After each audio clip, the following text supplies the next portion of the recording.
Hello, everyone, and welcome. I'm glad you're here today. We're about to dive into a very important topic, troubleshooting activated sludge processes.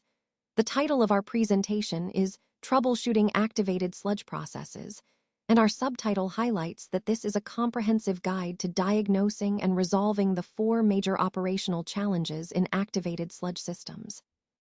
These challenges include excess foam, high effluent suspended solids, high soluble BOD or ammonia, and low effluent pH. Over the next few slides, we'll explore each of these issues in detail and discuss practical solutions.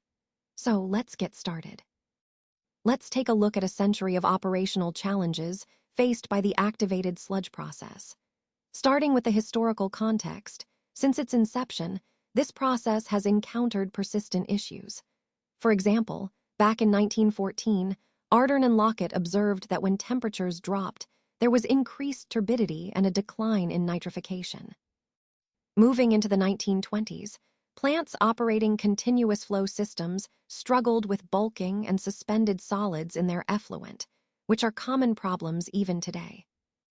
By 1927, Martin documented how toxic industrial wastes and high organic strength wastes caused quality issues, with oxygen-demanding materials sometimes passing through the system without proper treatment. These early challenges highlight that operational difficulties are not new. They have been part of the process for over a century. Fast forward to more recent times, Jenkins, Richard, and Dager in 1993 discussed severe foaming problems. This shows that despite technological advancements, some issues have persisted. Now, in the modern context, we see that controlling the activated sludge process remains challenging for many plants across the United States. However, the key to better control lies in systematically examining the problems to identify their root causes. Once we understand what's causing an issue, we can implement targeted control actions to resolve it. Schuyler in 1995 identified 32 different conditions that can lead to just 4 major effluent problems. This underscores how complex and varied the operational issues can be, but also how important it is to understand these conditions to improve overall performance. So, throughout history and into today, managing activated sludge remains a balancing act, demanding careful diagnosis and tailored solutions. Let's take a closer look at the 4 major problem categories we often encounter in water treatment systems. First up is excess foam. Foam buildup can pose serious safety hazards by spilling onto walkways, creating slippery surfaces, and potentially causing accidents. It can also lead to regulatory issues because when foam overflows from clarifier surfaces into the effluent, it can result in noncompliance. There are actually multiple types of foam, and each requires different control strategies, so understanding the specific kind you're dealing with is key. Moving on to the second category, high effluent suspended solids. This is one of the most common challenges in activated sludge systems. Suspended solids in the effluent can come from a variety of causes, like poor settling or process imbalance. Sometimes, these solids carry particulate matter or BOD problems, which can impact water quality. Generally, we see that about 1 milligram per liter of effluent TSS correlates with roughly 0.5 milligrams per liter of BOD5. So managing TSS is crucial for controlling BOD levels as well. The third problem is high soluble BOD or ammonia. This indicates that there are high concentrations of soluble materials passing through the system without proper treatment. While BOD bleed-through is quite rare in domestic systems, it's more common in industrial or combined systems. This often happens because some slowly metabolized compounds can't be stabilized easily, leading to their passage through the treatment process. Finally, let's discuss low effluent pH. This is most often observed in areas with naturally low alkalinity water supplies, especially when extended aeration or nitrification processes are used. While low pH can usually be controlled fairly easily, it can complicate operations if the influent itself has a low pH, making management more challenging. Understanding these categories helps us identify and address the core issues affecting system performance and compliance. Recognizing and managing these problems effectively is a vital part of ensuring our treatment processes run smoothly and efficiently. Let's walk through the systematic troubleshooting approach for problems in the activated sludge process. First, the key is to recognize that these problems usually fall into four main conditions. Sometimes, these can occur separately or together, and it's important to understand that fixing one problem might reveal another. Also, one condition can sometimes overshadow another, making it hard to identify until the first issue is resolved. The first step is to identify the problem category. This involves careful visual observation and testing to determine which of the four major conditions is present. By doing this, we can narrow down the root cause more effectively. Next, we move on to conducting diagnostic tests. This includes performing settleability tests, measuring sour, examining samples microscopically, and doing chemical analyses when needed. These tests help us gather detailed information about what's happening in the system. Once we have the data, the third step is to pinpoint the specific condition causing the problem. We use a troubleshooting guide that maps out 32 different conditions, so we can match our observations to the most likely cause. Finally, after identifying the issue, we implement control actions. This means applying the recommended treatments and process adjustments based on the current conditions. Remember, it's often difficult to tie these actions to exact numbers like a specific MCRT or return rate. Instead, most control measures are guided by the general direction of change needed. And of course, we need to continuously monitor the results. Adjustments may be necessary if secondary problems emerge, so ongoing tracking is essential to keep the process stable and efficient. Overall, this approach helps us systematically diagnose and address issues, ensuring the activated sludge process runs smoothly and efficiently. Let's talk about excess foam and whether it's really a problem.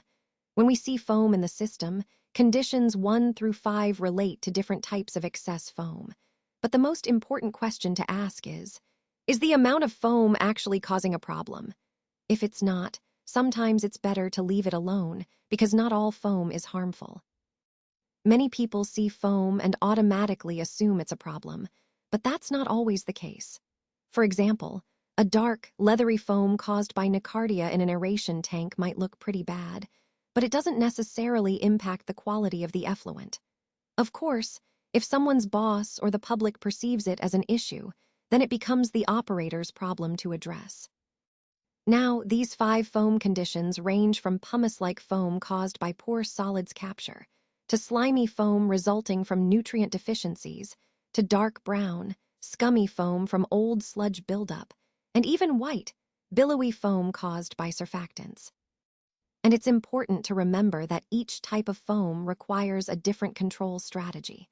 So understanding what kind of foam we're dealing with helps us choose the right approach to manage it effectively.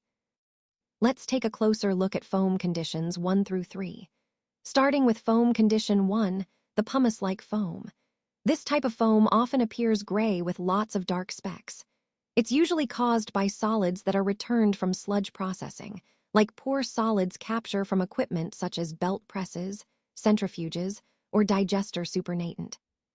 When we see this kind of foam, the control action is to improve the solids capture in the sludge processing scheme to prevent excessive solids from entering the foam. Moving on to foam condition 2, the slimy foam. This is a thick, grayish, slimy foam, and it's often linked to nutrient deficiencies, specifically nitrogen or phosphorus. You'll notice this type of foam often accompanies slime bulking conditions. To control it, we need to add the limiting nutrient, either ammonia for nitrogen or phosphoric acid for phosphorus. Ensuring that the filtered effluent contains ammonia plus nitrate levels above 1 milligram per liter and soluble orthophosphate above 0.5 milligrams per liter is crucial. Sometimes, higher concentrations are necessary, especially with easily degradable BOD sources. Finally, foam condition 3, the dark brown, thick, scummy foam. This usually results from old sludge conditions, often caused by the growth of bacteria like Nocardia or Microthrix parvicella. These bacteria tend to thrive when the sludge age is high, and the food-to-microorganism ratio, FM, is low, associated with older sludge. To manage this, we need to apply treatment pressure to decrease the total sludge units, increase wasting, and remove foam from the system. Once Nocardia starts growing profusely, increasing wasting alone isn't enough. Foam removal becomes critical. Also, it's worth noting that M. parvicella tends to bloom more during colder temperatures, while Nocardia prefers warmer conditions. Both bacteria favor oils and grease, which can make control more challenging. Understanding these foam types helps us target the right control strategies, ensuring the stability and efficiency of our processes. Let's talk about foam conditions 4 and 5, which are often seen in wastewater treatment plants. Starting with condition 4, known as startup foam. This white, billowy foam occurs when there are high concentrations of surfactants, like detergents, present in the system. Luckily, with the shift to biodegradable detergents, this type of foam has become less problematic today. Typically, we see this foam during startup phases when the sludge is young and the mixed liquor suspended solids, or MLSS, are low. Because there aren't enough solids to break the surface tension of the surfactant bubbles, they form large white foam that can even blow around the aeration tank. The good news is, this condition is usually short-lived. During startup, operators often increase the sludge wasting to boost overall sludge volume, which helps to control the foam. If foam is caused by excessive wasting previously, the solution is to decrease wasting and increase the total sludge units to restore balance. Moving on to condition 5, which is high surfactant load.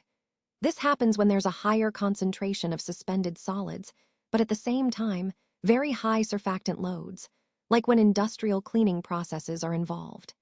Even with more solids present, the surfactant bubbles still maintain their surface tension because the solids aren't enough to break it. To manage this, we apply oxidative pressure by increasing the sludge units through decreased wasting. Additionally, we can increase the solids detention time in the aerator by lowering the return flow rate. This helps to dilute and break down the surfactants more effectively. Both of these conditions highlight the importance of balancing sludge levels and managing surfactant loads to prevent foam problems and maintain optimal plant operation. High effluent suspended solids are usually caused by one of two conditions. Either individual particles that won't settle are being discharged, or the sludge blanket in the clarifier washes out.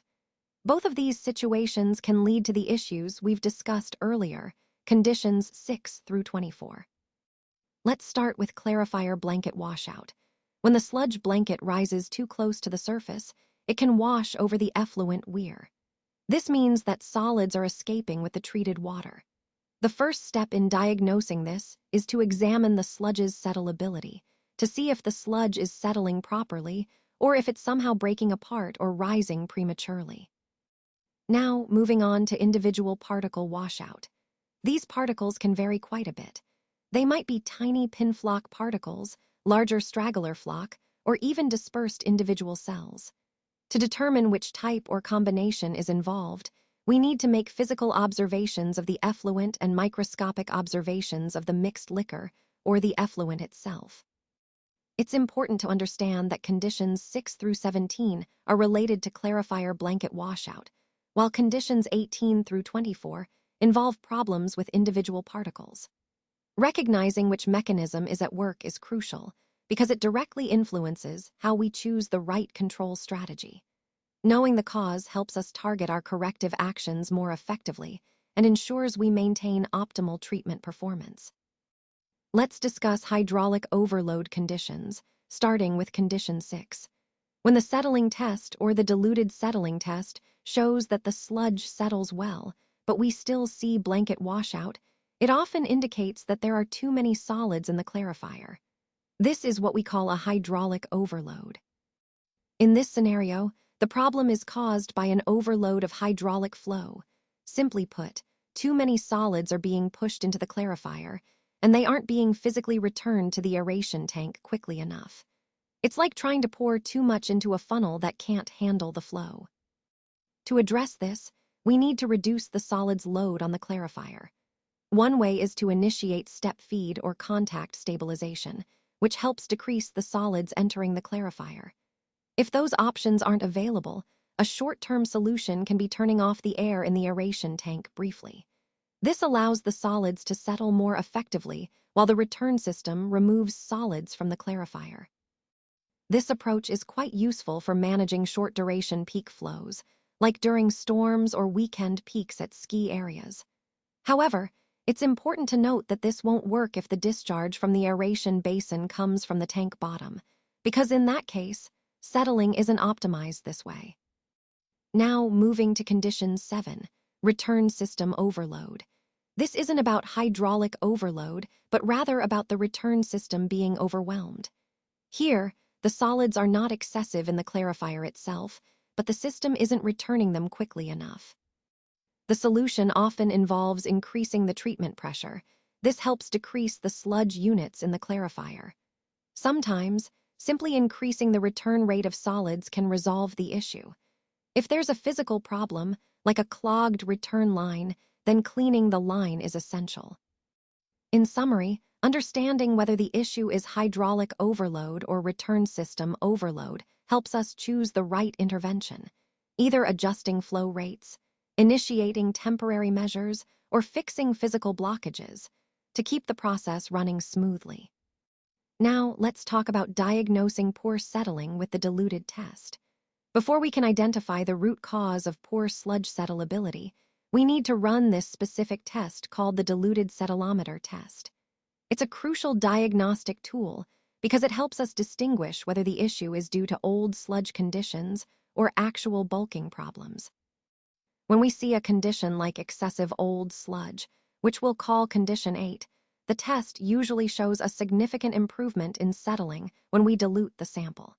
This is a key indicator that the problem is mainly due to having too much sludge accumulated in the system. To address this, we need to decrease the total sludge mass in the system, which means increasing wasting. This is a common issue, especially in activated sludge systems.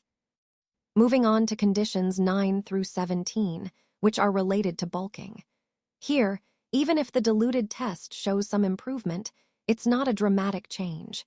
This suggests a more complex problem that requires different control strategies. Bulking has been a challenge since the early days of flow-through systems, dating back to the 1920s. It can be caused by either slime production or the growth of filamentous organisms, both of which interfere with proper settling. So, understanding these key distinctions helps us better target our solutions and improve overall sludge management. Now, let's look at some of the bulking conditions numbered 9 through 11. First up is slime bulking. This usually happens because of nutrient deficiencies.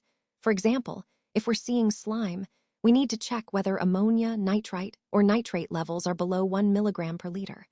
If they are, we should add ammonia or nitrate accordingly. Similarly, if phosphate levels are under 0.5 milligrams per liter in the effluent, adding phosphate can help. This problem is often linked to industrial waste streams, but it can also occur in municipal systems with high industrial waste content. In some industrial waste cases, higher concentrations of nitrogen and phosphorus might be necessary, especially when dealing with easily metabolized materials like simple sugars, short-chain organic acids, or alcohols. Also, ensuring complete mixing can make a difference in preventing slime buildup. Next, we have foam trapping. Foam can float to the surface, as seen in condition 3, where organisms like Nocardia and Microthrix parvicella tend to congregate. The key to managing this issue is simply removing the foam from the system. Increasing wasting can sometimes help, but often it doesn't make a big difference. A quick short-term fix some facilities' use is employing vacuum trucks to remove foam from the surface. For a longer-term solution, eliminating grease from the influent is crucial because grease acts as a foam stabilizer and worsens the problem.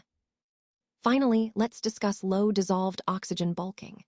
Certain organisms like Sphaerotilus natans, Haliscomanobacter hydrosis, and more recently Microthrix parvicella tend to thrive under low-dew conditions. When the mixed liquor suspended solids to food ratio, or FM ratio, increases, the oxygen demand goes up. To prevent low-dew bulking, we need to increase aeration and therefore oxygen availability. For example, at an FM ratio of around 1, nearly 5 milligrams per liter of dew is necessary. The control strategies include first, increasing dew levels. If that's not feasible, the next step is to increase the solids retention time, or MCRT, to lower the FM ratio by reducing wasting. And as a third option, developing a selector section, whether anaerobic, anoxic, or aerobic, can help manage low dew filament growth by creating zones that favor different microbial populations.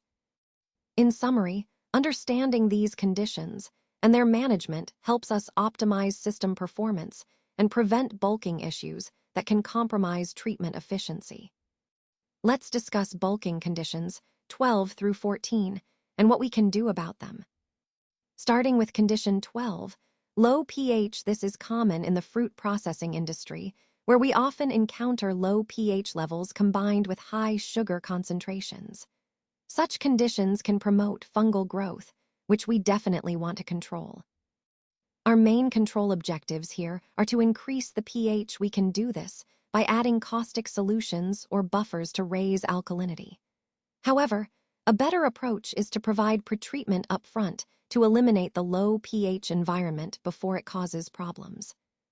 We also need to address nitrification, since it tends to depress the pH in aeration tanks. By decreasing nitrification, we can help stabilize pH levels. Conversely, promoting denitrification in the aeration tank can actually increase alkalinity and pH, creating a more balanced environment. Now, moving on to condition 13, nutrient deficiency bulking. Certain filamentous bacteria, such as types 21N, 41, 675, and thiothrix, can cause bulking when they lack essential nutrients like nitrogen or phosphorus. To control this, the goal is to ensure that nutrient levels in the effluent are sufficient. Specifically, ammonia, nitrite, and nitrate should be greater than 1 mg/L, and phosphate should be above 0.5 mg/L. Increasing nutrient levels helps these bacteria grow normally and reduces bulking issues. Finally, condition 14 involves sulfide bulking, caused by bacteria like thiothrix, Beggiatoa, and other types such as 21N and 914. These microbes oxidize sulfide into elemental sulfur, forming sulfur granules inside their cells. To control this, we need to remove the source of sulfide. Pre-aeration can help by oxidizing sulfide before it becomes available to filamentous bacteria. Improving aeration and mixing in the treatment process also reduces sulfide formation. Additionally, adding iron compounds, like ferric chloride or ferrous sulfate, can chemically bind sulfide, making it unavailable to these microorganisms. Overall, understanding these conditions and implementing targeted controls helps us maintain a healthy, stable biological treatment process. Let's take a closer look at bulking conditions from slides 15 to 17. First, we have readily metabolized substrate bulking. Certain microorganisms, like Nostocoida limicola, H. hydrosis, S. natans, and thiothrix species, can quickly break down short-chain organic acids. These acids can enter our systems directly through influent, especially in industrial setups, or they can be produced naturally in biological nutrient removal systems or anaerobic selectors. The key control here is to remove the source of these organic acids, either by pre-treating the influent or by installing appropriate selectors, whether aerated, anoxic, or anaerobic, to limit their availability. Next, we consider slowly metabolized substrates. Types such as 41, 675, and 92, along with M. parvicella, are known to thrive on these more persistent food sources. Controlling their growth can be tricky, but maintaining good mixing and ensuring proper dissolved oxygen levels during aeration helps. Additionally, increasing the sludge age, or MCRT, often reduces their proliferation because these organisms prefer older sludge environments. Finally, let's discuss surface seeding. Some organisms like Spheratillus natans, thiothrix, Beggiatoa, fungi, and type 1701 tend to grow on surfaces like pipes or pretreatment systems. When these organisms slough off, they can introduce a large number of filamentous bacteria into the aeration tank. If the conditions in the tank are not suitable for filament growth, say, by maintaining adequate dissolved oxygen levels or removing sulfides, they'll die off naturally. But if the environment is conducive, these filaments will proliferate. The main control strategy here is to ensure the aeration system provides enough dissolved oxygen, removes sulfide, and creates conditions that are unfavorable for filament growth. By understanding these different conditions and control points, we can better manage bulking issues and maintain optimal treatment performance. Let's take a closer look at the pinflock problems associated with conditions 18 through 20. First, condition 18, which is an underloaded plant. Here, pinflock is often found where the treatment plant is grossly underloaded, and the MLSS can't be reduced further without causing issues. If we try to lower the MLSS, the concentration becomes so low that effective settling simply isn't possible. Usually, we'd think about reducing the solid's residence time, or MCRT, but that often involves wasting and isn't very effective in this situation. As a control strategy, sometimes it's worth trying to promote the growth of some filamentous bacteria, particularly low-dew filaments. These filaments tend to grow when the dissolved oxygen is kept low, between about 0.1 and 0.5 milligrams per liter in the aeration tank. By doing this carefully, we can slow the settling process just enough to improve solids capture. But be cautious. This approach needs to be managed carefully to avoid other issues. Moving on to condition 19, which involves denitrification occurring in the clarifier.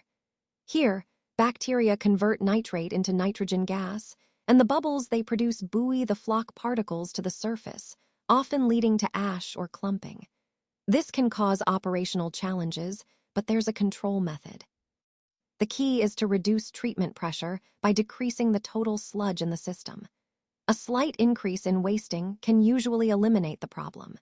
If you need to, increasing the return rate of sludge might help too, but you have to ensure that other process parameters, like the sludge age or solids retention time, are maintained properly. Sometimes, using on-off aeration or creating an anoxic zone within the aeration tank can be beneficial.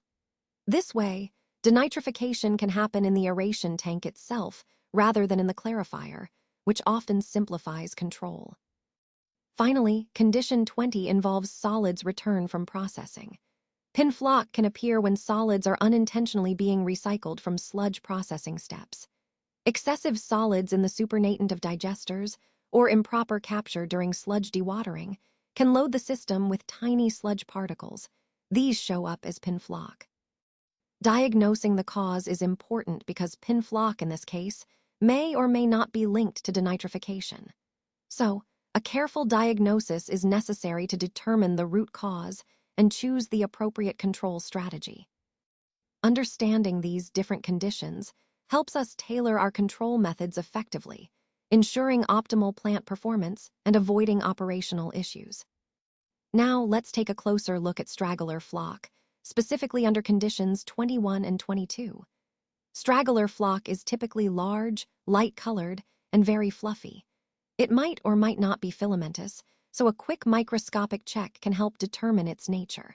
Understanding whether it's filamentous or non-filamentous is important because it influences how we address the problem. The effects of straggler flock can be worsened by poor clarifier design or by high influent and return flows. Reducing those return rates often helps mitigate the issue. Moving to condition 21, filamentous straggler flock occurs when filamentous growth conditions, which we've discussed earlier, conditions 11 through 17, are present. These conditions can lead to filamentous flock development, and the control strategies we've talked about for filamentous growth should be followed here as well. In severe cases, especially during peak flows, you might try on-off aeration or step-feed processes to control filamentous growth. If those methods aren't sufficient, clarifier modifications might be necessary to resolve the issue effectively. Now, condition 22 involves non-filamentous straggler flock. This tends to happen when changes in organic loading cause certain flocks to grow very rapidly. To manage this, an oxidative pressure is needed, which increases the total sludge units and reduces the food-to-microorganism ratio, essentially making conditions less favorable for rapid growth. The control here is fairly straightforward. A slight decrease in wasting and a slight decrease in return flows often do the trick. Small adjustments can go a long way in resolving non-filamentous straggler flock issues. Overall, recognizing the type of straggler flock and applying targeted control measures helps maintain the health and efficiency of our treatment process. Dispersed growth, as we see here, refers to the growth of individual bacterial cells or very tiny flocks. This kind of growth pattern often indicates specific conditions in the treatment process, and understanding the cause is key to managing it effectively. The tool we use to differentiate these causes is the specific oxygen uptake rate, or SOUR. By monitoring SOUR, we can identify whether the dispersed growth is due to fast microbial activity or toxicity, which then guides us toward the right control actions. Let's start with condition 23, which is very fast growth, often seen during startup phases when microbial populations are expanding rapidly. In these cases, SOUR values tend to be extremely high. This indicates that the microbes are actively consuming oxygen at a very rapid rate. To manage this, we typically introduce oxidative pressure, which means increasing the oxygen supply to encourage biomass growth, while simultaneously increasing the total sludge units to support this growth. Reducing the food-to-microorganism ratio, or FM, also helps to stabilize the system. As with other conditions, decreasing wasting and return rates can help balance things out. Moving on to condition 24, this involves a toxic load, which causes dispersed growth but for a different reason. Here, the OUR or SOUR values are very low, indicating that the microorganisms are stressed or inhibited by toxic substances. Once the toxic load diminishes, we again need to apply oxidative pressure, meaning more oxygen and more sludge, to recover the microbial population. Similar control strategies apply, decreasing wasting and return rates. But it's important to remember that excessive chlorination of return sludge, often used to control bulking, can actually cause further dispersion of cells, so we need to be cautious. And finally, the SOUR test is a critical diagnostic tool in all of this. It helps us quickly determine whether the dispersed growth is due to rapid microbial activity or toxic inhibition.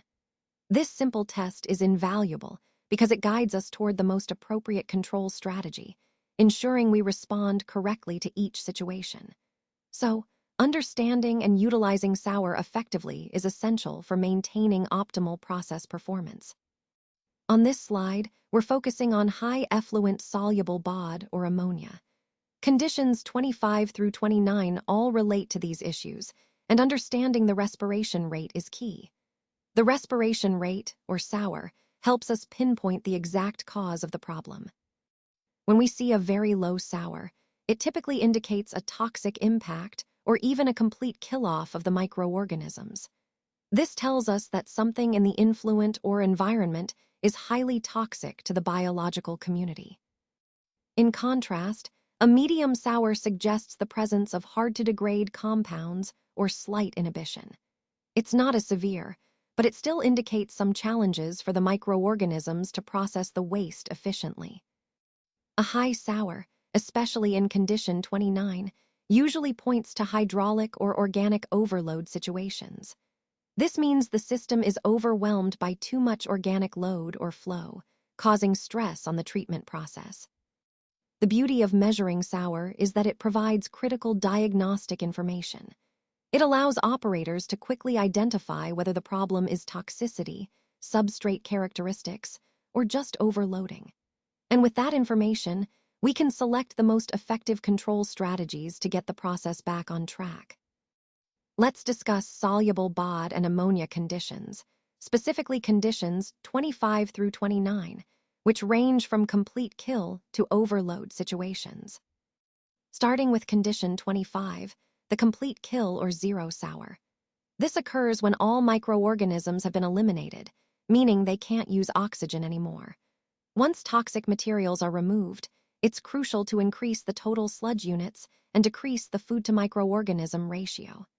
The key control here is decreasing wasting, which helps prevent overloading the system with dead microbes and promotes recovery. Moving to condition 26, the inhibition or partial kill, also known as low sour. In this case, some microorganisms are inhibited or partially killed, but not all. This results in a reduced microbial activity, so we need to reintroduce oxidative pressure once the toxic material is gone. To manage this, decreasing wasting and return flow helps increase the population of live microorganisms until we reach the proper treatment level. Next, condition 27 involves hard-to-degrade materials, labeled as medium sour. This happens when influent contains substances that are particularly resistant to microbial breakdown. To address this, we need to apply oxidative pressure, increase solids detention time in the aerator, and decrease the food-to-microorganism ratio. This allows more microorganisms to work longer and more effectively on these tough materials. In condition 28, we see slight inhibition, which is also medium sour. It's very similar to condition 26, where some microbial activity is hindered. The control strategy here is straightforward: decrease wasting and return flow to help rebuild the microbial population. Finally, condition 29 is the hydraulic or organic overload, characterized by high sour or high ammonia levels. This indicates not enough microorganisms or insufficient time in the aeration tank to adequately treat BOD or remove ammonia. The solution involves increasing solids detention time and oxidative pressure, along with decreasing the food-to-microorganism ratio. Step feeding or contact stabilization can also be very effective here, as they help reduce solids loading on the clarifier while maintaining a larger microbial population for better treatment. Understanding these conditions helps us tailor our control strategies to keep the treatment process efficient and stable. Let's talk about low effluent pH, which is covered under conditions 30 to 32.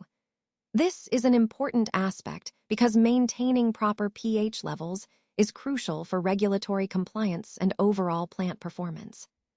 Starting with condition 30, low influent pH usually results from either acidic influent water or low alkalinity water combined with nitrification.